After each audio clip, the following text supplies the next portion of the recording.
Hey guys, welcome back to Logic Beats, Logic Pro X tutorials. This is Neo with you. In my first tutorial, I have promised you if you don't know anything about scales and chords, I will help you out to understand it. As a producer, you need to know at least a bit about scales and chords. In this tutorial, we will be concentrating on scales. And in my next tutorial, I will explain you about chords. Here on my virtual keyboard, I will show you what are scales and how chords are formed from scales. Scales are notes on an instrument which we play, and chords are a group of notes played together. For example,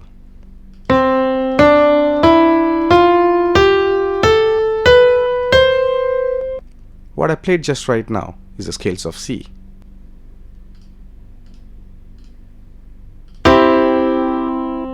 What I played just right now is a C major chord. Keyboard layout or piano roll on Logic Pro X. Once you understand how the keyboard is laid, it will be easy for you to understand scales and chords. For example, on a virtual keyboard, we have our scales or notes. We have white notes and we have black notes. Octaves. Octaves can be considered as notes higher or lower. So C1 is a higher octave than C. Minus C1 will be a lower octave than C. Sharps and flats. The black notes are either called sharp or flats. The hashtag sign are known as sharps, and the small b sign are known as flats. Let us find the scales of different notes now. Consider C as your root note or key signature. Remember, in Logic Pro X, when we opened our project, Logic asked us about the key signature. Here we take C as our first note or the root note, and we will find the scales in C with this rule. The rule is simple. Whole step, half step. Whole step, half step. What are whole step and a half step? A whole step is called when we leave one note and jump to the other note. Like, for example, from C to D is a whole step. Or from C sharp to D sharp is a whole step because we are leaving one note in between. From D to E is a whole step because we are leaving D sharp.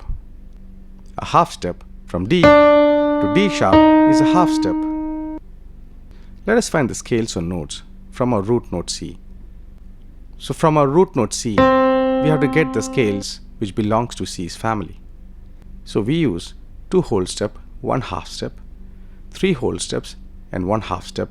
We will get C's family or C scales. So from C, we take 2 whole steps first and 1 half step.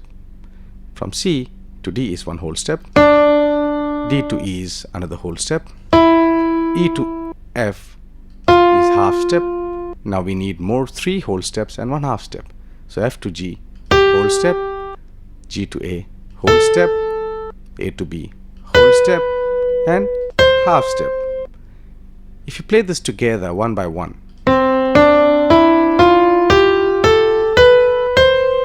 it sounds like Do, Re, Mi. And if you play randomly,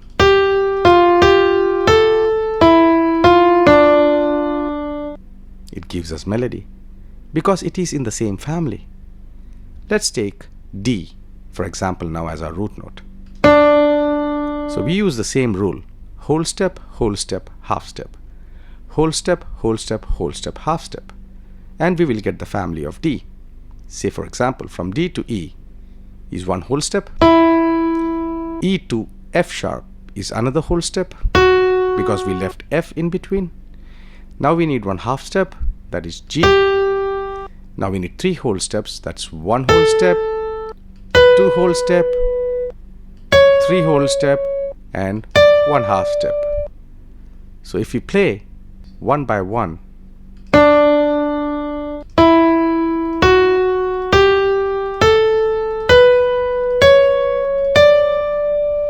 you heard that? It sounded like Do, Re, Mi. Yes, exactly. Now, even if you play random notes of the same family,